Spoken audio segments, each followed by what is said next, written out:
Dear students, मैं chapter 1 some basic concepts of chemistry NCERT के question answers कर रहा हूँ। इसमें मैंने 27 क्वेश्चन तक मैंने कर दिए हैं। इनका लिंक दिया होगा मेरे डिस्क्रिप्शन बॉक्स में, ठीक है, तो वहाँ से आप सॉल्व कर सकते हैं, देख सकते हैं। तो अब यहाँ पे 28 क्वेश्चन से शुरू कर रहे हैं, ठीक है। हमने उसमें बता भी रखा है कि एनसीईआरटी के क्वेश्चंस करना बहुत इंपॉर्टेंट है, उससे आपके कॉन्सेप्ट भी क्लियर होंगे। एनसीईआरटी के questions as it is final paper में भी पूछ लिए जाते हैं और कॉम्पिटिशन्स में भी बहुत हेल्प करते हैं ये। एनीवे, अब ये क्वेश्चन दिया हुआ है कि विच one of the following will have largest number of atoms. 1 gram gold, gold का मास जो होता है 197 होता है, एटॉमिक मास ये होता है। सोडियम का 23 यू होता है, लिथियम का 7 होगा और क्लोरीन का 35.5 है, Cl2 है तो 71 यू हो जाएगा। एनीवे, अब हम कहेंगे कि 1 ग्राम सोडियम में, ठीक है, 197 ग्राम में 1 मोल होता, 197 gram gold will have 6.022 into 10 to power of 23 atoms of gold. Therefore 1 gram में कितना होगा 6.022 into 10 to power of 23 upon 197 atoms of gold, ठीक है। तो ये तो फर्स्ट हो गया। हम चारों का निकाल लेंगे फिर कंपेयर कर लेंगे। सेकंड में क्या होगा, सोडियम के केस में 23 सेम पैटर्न पे करेंगे तो सोडियम के केस में हो जाएगा 23, है ना। इसके अंदर हमारा कितने ग्राम था, 1 ग्राम था, तो यहाँ तो 1 ही रख देते हैं चाहे, तो 23 ग्राम। अब इसको यूँ ले सकते हैं कि 1 gram of sodium will have 6.022 into 10 to power of 23 upon 23 atoms of sodium, ठीक है। थर्ड पार्ट है लिथियम का 1 एटम का मास, 1 एटम का हमें क्या निकालना था, 1 ग्राम में इतना, 1 ग्राम में इतना, अच्छा तो इतने ग्राम, ठीक है, 1 ग्राम में, ठीक है, इतने एटम्स हो गए। तो 1 ग्राम ऑफ सोडियम में, यहाँ 23 ग्राम सोडियम में 23 से तो डिवाइड कर दिया, तो 1 ग्राम सोडियम में इतने एटम्स हो गए। तो 1 ग्राम ऑफ लिथियम में कितने एटम्स होंगे, 6.022 into 10 to power of 23 upon 7 lithium, 7 gram lithium 1 होता है ना। तो 7 ग्राम लिथियम में एवोगाड्रो नंबर होते हैं, तो 1 ग्राम में इतना हो गया। तो 1 ग्राम ऑफ लिथियम में इतना हो गया, ये सोडियम का था, ये लिथियम का है, ये गोल्ड का है। 197 ग्राम गोल्ड में इतने होते हैं तो 1 ग्राम में इतने होंगे। ऐसे ही 23 ग्राम सोडियम में इतने होते हैं तो 1 ग्राम में इतने एटम्स होंगे। 7 ग्राम लिथियम में एवोगाड्रो नंबर होते हैं तो 1 ग्राम में कितने होंगे, एवोगाड्रो नंबर अपॉन 7। और जो फोर्थ पार्ट है 1 ग्राम Cl2 में कितने होंगे, 6.022 into 10 to power of 23 upon 71 molecules of N2, ठीक है। अब हमसे क्वेश्चन में क्या है, which one of the following will have highest number of, largest number of atoms. तो सबसे ज़्यादा एटम्स तो उसके केस में होंगे जिसके डिनोमिनेटर छोटा है, तो lithium. In case of lithium there will be the largest number of atoms in 1 gram of lithium, ठीक है। ये बात समझ में आ गई ना, कैसे निकाली मैंने। जैसे 197 ग्राम ये इसका मोलर मास हो गया, तो 197 ग्राम में एवोगाड्रो नंबर होगा, 1 मोल के कोई भी चीज़ में एवोगाड्रो नंबर होता है, तो 1 ग्राम में कितना है, इतना है, एवोगाड्रो नंबर डिवाइडेड बाय 197। ऐसे ही सोडियम के केस में 23 ग्राम में एवोगाड्रो नंबर, तो 1 ग्राम में एवोगाड्रो नंबर अपॉन 23, लिथियम में एवोगाड्रो नंबर अपॉन 7 और Cl2 में Avogadro number of molecules upon 71, ठीक है। अगर इसके अंदर मॉलिक्यूल्स को एटम्स में करोगे तो 2 से मल्टीप्लाई करोगे तब भी बहुत, इससे तो कम ही होगा। तो सबसे ज़्यादा नंबर ऑफ एटम्स किसके केस में होंगे, lithium. Answer will be lithium, third वाला, ठीक है, आपका ये आंसर हो जाएगा। अब जो इसका नेक्स्ट क्वेश्चन है 29th क्वेश्चन देखते हैं, इसको हटा देते हैं। अब 29th क्वेश्चन क्या कह रहा है, calculate the molarity of solution of ethanol in water. इसके अंदर कह रहा है कि वाटर में इथानॉल की मोलैरिटी निकालनी है। दे क्या रखा है हमें, इन वाटर कह रहा है calculate the molarity of a solution of ethanol in water in which the mole fraction of ethanol is 0.040, assume the density of water to be 1। तो हम कहेंगे कि mole fraction of ethanol is equal to number of moles of ethanol moles of ethanol upon number of moles of ethanol plus number of moles of water plus number of moles of water। इसको हम यूँ भी लिख सकते हैं n ethanol, ठीक है, upon n ethanol plus n water, ठीक है। अब ये मोल फ्रैक्शन दिया हुआ है इसमें 0.40 और number of moles of ethanol हमें निकालने हैं, ठीक है, और वाटर मोलैरिटी निकालनी है। तो हम मान लेते हैं कि 1 मोल इथानॉल अगर डिज़ोल्व है 1 kg में, ठीक है, 1 लीटर ऑफ वाटर में डिज़ोल्व है, तो वाटर का हम मास ले लेंगे 1 लीटर ऑफ सॉल्यूशन या वाटर ले लो यहाँ पे, 1 litre of water is equal to 1000 gram as density is 1, क्योंकि density is equal to mass upon volume. अगर ये 1 है तो volume and mass will be equal to volume. तो अगर 1 लीटर का 1000 है, 1000 ml है ये, तो इट विल बी 1000 ग्राम, ठीक है। तो मास ऑफ वाटर 1000 है और मोलर मास 18 है, तो दिस विल बी, इसको हम फर्दर ऐसे लिख सकते हैं 55.55। वाटर को 1 लीटर लेंगे, क्यों? क्योंकि मोलैरिटी निकालनी है। तो molarity is the number of moles dissolve per litre of solution. तो 1 लीटर पानी मान लेते हैं। अब 1 लीटर पानी जो होता है उसको अगर ग्राम में देखेंगे तो 1000 ग्राम होगा, क्योंकि ये कह रहा है density of water is taken to be 1। जब डेंसिटी 1 लोगे तो जो उसकी वॉल्यूम होगी वही उसकी मास है। तो 1000 ml है तो दैट विल बी 1000 ग्राम। तो 1000 ग्राम वाटर है, उसका मोलर मास 18 है, तो नंबर ऑफ मोल्स वाटर के कितने होंगे? 55.55, ठीक है। अब इसको हम कैलकुलेट करते हैं तो हमें number of moles of water ethanol निकल आएंगे। Number of moles of ethanol in 1 litre of water निकल आएगा, वही तो मोलैरिटी होती है। तो हम इसको यूँ लिख सकते हैं 0.040 is equal to NE upon NE plus 55.55, ठीक है।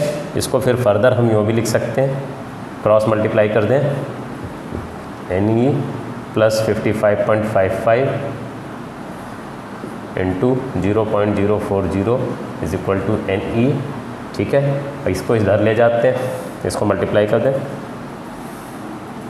NE into 0.040 plus 55.55 into 0.040 is equal to NE।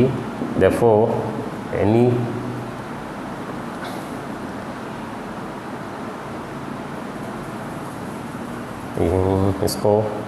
इसको हम NE माइनस 0. NE कॉमन ले लेंगे तो ये 1 रह जाएगा और ये 0.04 ले लेते हैं और ये उधर चला गया तो 50.5 इंटू 0.040 तो 0.96 NE 55.55 into 0.040 therefore NE is equal to this upon this 0.040 upon 0.96। इसको कैलकुलेट करेंगे, मैंने करा है तो 2.31 मोलर आ जाएगा आंसर। ये आंसर हो गया, ठीक है। तो आंसर आ गया कि NE is equal to 2.31 moles. Therefore इतना मोल्स डिजॉल्व है 1 लीटर में, therefore molarity of solution is equal to 2.31 molar. ये आंसर हो गया, ठीक है। क्योंकि नंबर ऑफ मोल्स हमने निकाल लिए, नंबर ऑफ मोल्स, क्योंकि mole fraction is equal to number of moles of solute upon number of moles of solute plus solvent. Solvent water है, वाटर हमने 1 kg ले लिया क्योंकि मोलैरिटी क्या होती है, number of moles dissolve per litre of solution, but यहाँ पे उसने density of water is taken as 1, तो जो डेंसिटी जब 1 हो जाएगी तो 1000 millilitre water will be equal to 1000 gram, तो इसलिए हमने 1000 ग्राम को 18 से डिवाइड किया तो number of moles of water आ गए। तो 1 लीटर पानी में कितने मोल्स डिजॉल्व हैं ये इसमें हम डिजॉल्व कर रहे हैं, इसमें पता कर रहे हैं। तो हमने पता करा इसकी वैल्यू, एन की वैल्यू पता की तो ये निकल के आई 2.31 मोल्स कैलोरी से, ठीक है। तो इतने मोल्स डिजॉल्व है 1 लीटर में, तो इसलिए molarity of the solution is 2.31 molar. Okay, हटाते हैं क्वेश्चन को, नेक्स्ट क्वेश्चन लेते हैं। ओके, क्वेश्चंस है स्टूडेंट्स, क्वेश्चन है question number 30, what will be the mass of 1 carbon 12 atom in gram, ठीक है। तो अगर हम देखें कि 1 mole carbon 12 will have 6.022 into 10 to power of 23 atoms and उसका मास कितना होगा 12 ग्राम, क्योंकि ये है, इसको ग्राम में ले लेंगे, ठीक है। तो इतने एटम्स का मास 12 ग्राम है, तो 1 एटम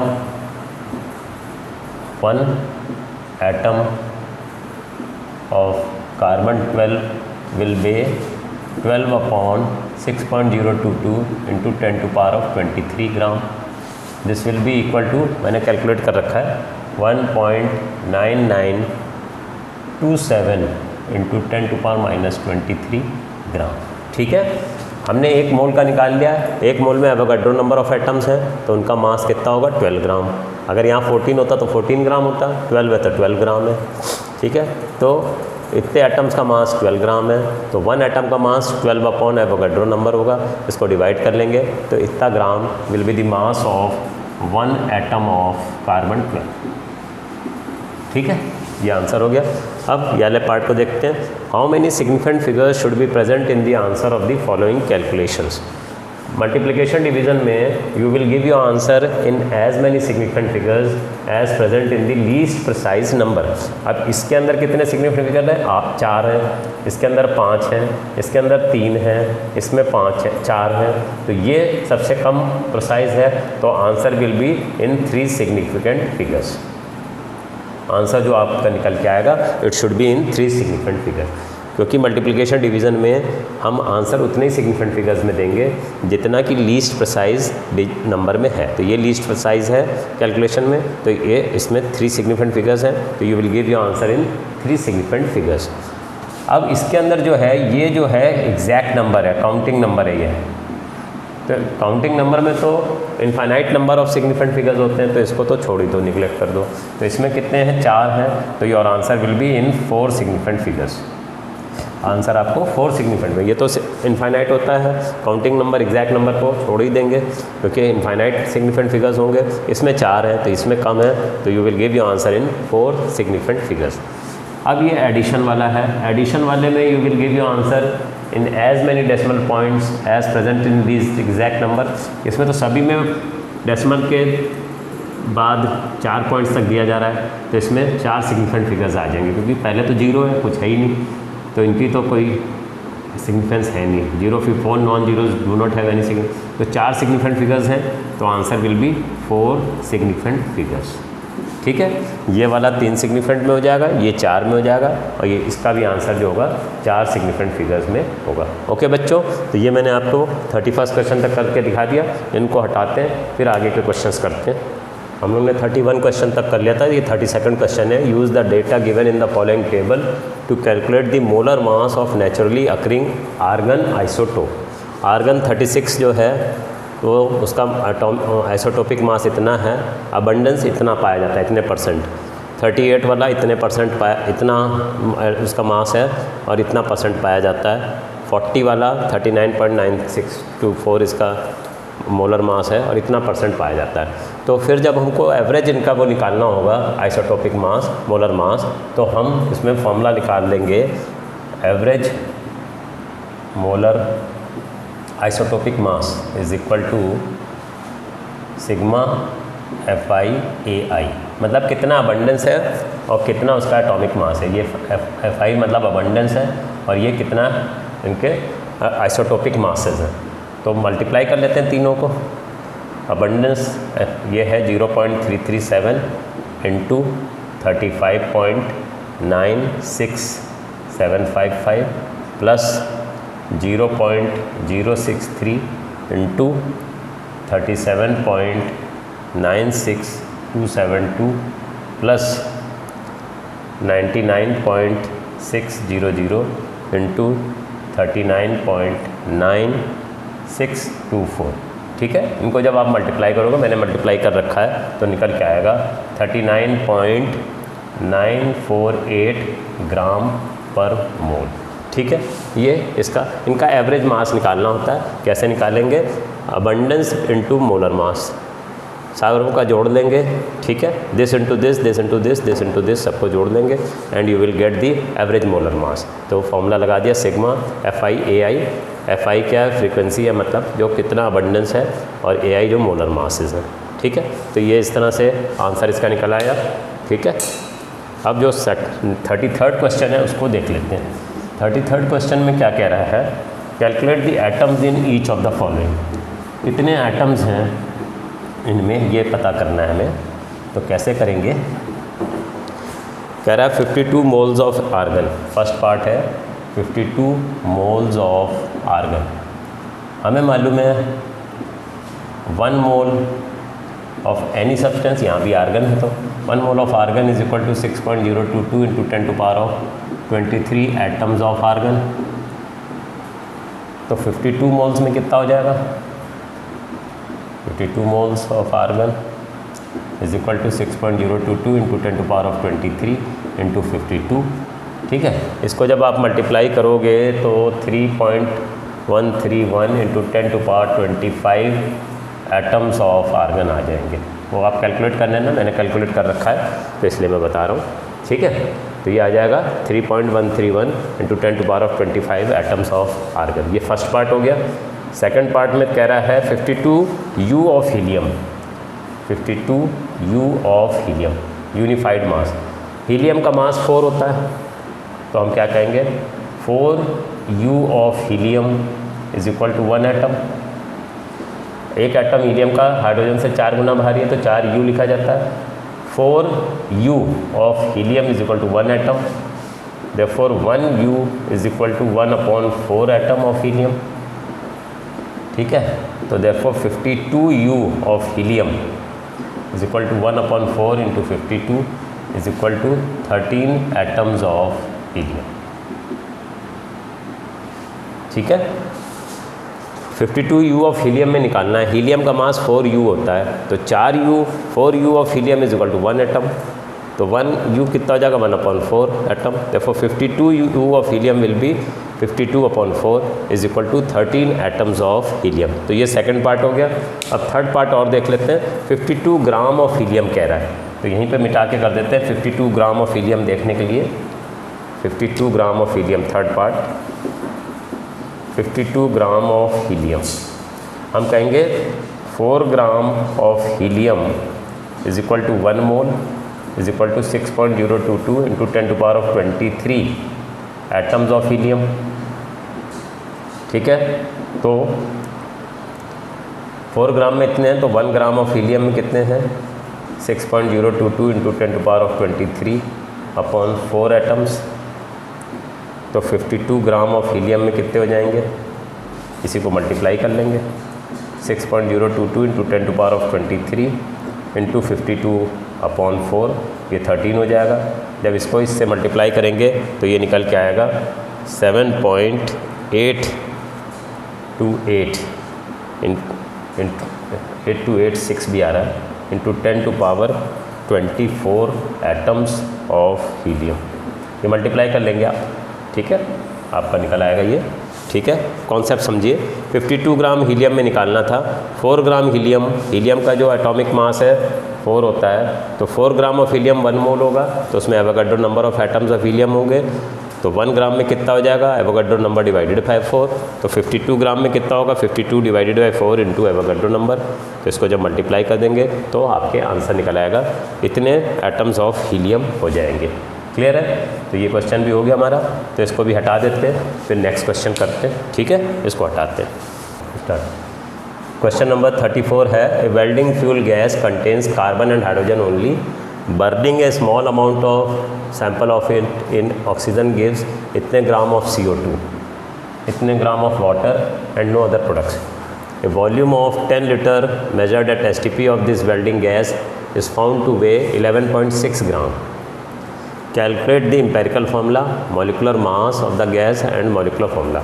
Empirical formula निकालना है, इसके मतलब परसेंटेज हमें चाहिए होगी कार्बन की और हाइड्रोजन की इन दी कंपाउंड. ठीक है, अब ये कह रहा है इतने ग्राम कार्बन डाइऑक्साइड बनती है, उसको जलाते हैं, तो हम निकाल लेते हैं amount of carbon in 3.38 gram of CO2 कितना हो जाएगा. कैसे निकालोगे, हम कहेंगे CO2 44 होता है, 44 ग्राम CO2 होता है, तो उसमें 12 ग्राम कार्बन है, 12 ग्राम कार्बन. तो 3.38 में कितना होगा ग्राम ऑफ CO2 में 12/44 इंटू 3.38 ग्राम कार्बन आ जाएगा. तो इसको हम जब कैलकुलेट करेंगे तो वैल्यू निकल के आएगी 0.9218 ग्राम कार्बन.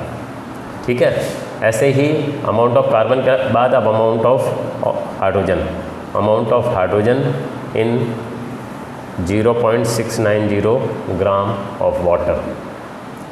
ठीक है, 18 ग्राम होता है वाटर, तो 18 ग्राम वाटर में कितना हाइड्रोजन होता है, 2 ग्राम हाइड्रोजन होता है. ठीक है, हमारे पास कितना है 0.69 ग्राम वाटर में कितना हाइड्रोजन होगा 2/18 इंटू 0.690 इज इक्वल टू, मैंने कैलकुलेट किया हुआ है 0.767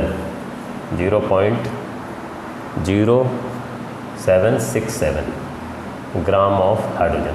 ठीक है, हमने हमारा जो ऑर्गेनिक जो कंपाउंड बना है उसमें इतने ग्राम कार्बन है और इतने ग्राम हाइड्रोजन है, और वो कह रहा है इसके अंदर खाली कार्बन और हाइड्रोजन ही है, no other products.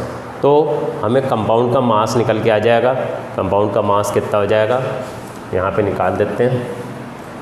Mass of compound is equal to 0.9218 plus 0.0767.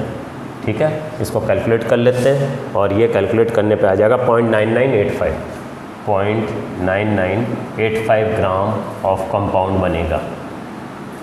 ठीक है, ये हमारा निकल के आ गया.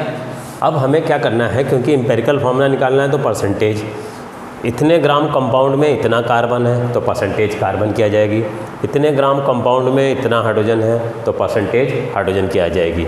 ठीक है, तो हम इसको कैलकुलेट कर देते हैं, इस तरफ की इसको हटा देते हैं और यहीं पे इसको कैलकुलेट कर देते हैं. ठीक है, ऊपर वाला पार्ट हटा देते हैं, हमारा कार्बन का तो निकल ही चुका है. तो अब हम परसेंटेज ऑफ कार्बन निकाल लेते हैं और percentage of hydrogen. Percentage of carbon is equal to 0.9218 upon 0.9985 into 100. ठीक है, 0.9218 ग्राम कार्बन निकला था हमारा और इतना हाइड्रोजन निकला है. तो कार्बन की percentage mass of carbon upon total amount of the compound into 100 percentage निकल आएगा. तो ये निकल के आता है, इसको डिवाइड कर लेते हैं तो ये निकल के आएगा 92.32% ऑफ कार्बन. ठीक है, परसेंटेज ऑफ हाइड्रोजन निकालना है, तो हाइड्रोजन थी हमारी 0.0767 और टोटल कंपाउंड है 0.9985 इंटू 100. इसको करोगे तो ये निकल के आ जाएगा 7.68% ऑफ हाइड्रोजन. ठीक है, अब जब हमें एम्पिरिकल फार्मूला निकालना है तो एम्पिरिकल फार्मूला वाला टेबल बना लेंगे. तो एम्पिरिकल फार्मूला वाला जब टेबल बना लेंगे, यहाँ पे कार्बन ले लिया, यहाँ पे हाइड्रोजन ले लिया. ठीक है, और परसेंटेज कार्बन की 92.32 हो गई और हाइड्रोजन की 7.68 हो गया, और एटॉमिक मास कार्बन का 12 है, हाइड्रोजन का 1 है, और 92.32 divided by 12 number of moles हो जाएंगे, नंबर ऑफ मोल्स हो जाएंगे. ठीक है, ये नंबर ऑफ मोल्स आ जाएंगे 7.68 अपॉन 1 इसका. तो इसको जब डिवाइड करोगे तो ये भी आ जाएगा 7.69. इसको डिवाइड करोगे 7.68 है, फिर रेशियो ऑफ मोल्स हो जाएगा. रेशियो ऑफ मोल्स ये एम्पेरिकल फार्मूला में निकालने का तरीका होता है। 7.69 अपॉन 7.68 लोगे तो this is equal to 1, 7.68 upon 7.68 that is also 1। ठीक है, यही सिंपलेस्ट रेशियो हो गया। देयरफॉर एम्पिरिकल फार्मूला क्या हो जाएगा, इज इक्वल टू CH। एक कार्बन है, एक हाइड्रोजन है, CH हो गया। ठीक है, तो अब हमने एम्पेरिकल फार्मूला निकालना था, निकाल लिया। Molar mass of the gas निकालते हैं। Molar mass of the gas कैसे निकालेंगे, देखिए हमें दिया हुआ 10 लीटर गैस का मास 11.6 है, तो 1 मोल गैस का मास निकाल लेते हैं। ठीक है, तो इसका ये चीज़ हटा देते हैं, ये हमने एम्पेरिकल फार्मूला निकाल लिया, CH आ गया, इसको हटा देते हैं। अब हमें मोलर मास ऑफ गैस निकालना है, तो उसको निकाल लेते हैं। हम कहेंगे कि 10 लीटर ऑफ गैस वेज 11.6 ग्राम। ठीक है, as 1 mole of gas at STP था, at STP standard temperature pressure, 1 mole of gas at STP occupies the volume of 22.4 litres. ठीक है, तो 10 लीटर गैस का मास उतना है, तो 22.4 लीटर, बल्कि 1 लीटर का ले लें पहले। 1 litre of gas will way 11.6 upon 10 gram. Therefore 22.4 litre of gas at STP will weigh 11.6 upon 10 into 22.4। ठीक है, इसको मल्टीप्लाई कर लीजिए, मैंने मल्टीप्लाई किया हुआ है तो उसका 25.984 आता है, 984 आता है, तो इट इज़ इक्विवेलेंट टू 26 ग्राम। तो मोलर मास गैस का कितना आ गया, 26 ग्राम। कैसे निकाला, 10 लीटर गैस का मास STP पे 11.6 ग्राम आ रहा है, तो 22.4 लीटर जो होगा तो वो 1 मोल ऑफ द गैस हो जाएगा। तो 1 मोल ऑफ गैस का जो मास होगा वही मोलर मास होगा। तो 10 लीटर गैस का मास इतना है, तो 1 लीटर गैस का मास इतना है, तो 22.4 लीटर गैस का मास कितना हो गया, ये तो 26 ग्राम आ गया। तो molar mass of the gas is 26 ग्राम। अब हम मॉलिक्यूलर फार्मूला निकालेंगे। ठीक है, तो मॉलिक्यूलर फार्मूला निकालने के लिए चाहे यहीं पे निकाल देते हैं। N is equal to molecular formula mass upon empirical formula mass. Molecular formula आपका 26 आ गया मॉलिक्यूलर फार्मूला मास, और एम्पेरिकल फार्मूला आपका तो CH था, 12 + 1 इज इक्वल टू 13 हो गया। तो N is equal to 2, therefore molecular formula is equal to N into empirical formula. ठीक है, तो 2 into CH will be C2H2। तो ये आपका मॉलिक्यूलर फार्मूला आ गया। Molecular formula will be C2H2, क्योंकि मॉलिक्यूलर फार्मूला मास आ रहा है 26, एम्पेरिकल फार्मूला मास CH का होता है 13, तो 2 हो गया। तो molecular formula is twice the empirical formula mass, empirical formula CH है, तो 2 से किया तो C2H2। तो empirical molecular formula is C2H2 and empirical formula is CH and molar mass of the gas will be 26 ग्राम पर मोल। ठीक है, इस तरह से ये क्वेश्चन को कंप्लीट किया जाएगा। पहले हमें एम्पेरिकल फार्मूला निकालना है, तो इसलिए हमको कार्बन की परसेंटेज और हाइड्रोजन की परसेंटेज निकालनी पड़ेगी कंपाउंड में, फिर उससे एम्पेरिकल फार्मूला निकालेंगे। फिर एम्पेरिकल फार्मूला निकालने के बाद हमें molar mass of the gas निकालना था, तो उसके लिए क्या किया कि 10 लीटर गैस का STP पे मास 11.6 था, तो 22.4 लीटर का निकालने, क्योंकि 1 मोल ऑफ गैस, कोई भी गैस 1 मोल होगी तो उसका वॉल्यूम 22.4 लीटर एट STP होगा। तो 22.4 लीटर का मास निकल के आया 26। तो ये ये molar mass of the gas आ गया। और मॉलिक्यूलर फार्मूला निकालना था, हमें मालूम है N is equal to molecular formula upon empirical formula. Molecular formula mass 26 है, एम्पेरिकल फार्मूला मास 13 है, 2 आ गया।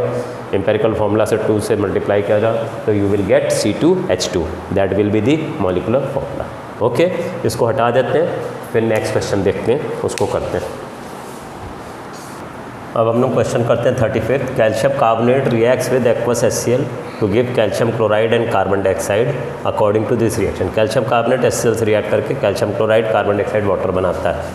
What mass of calcium carbonate is required to react completely with 25 milliliter of 0.75 molar HCl?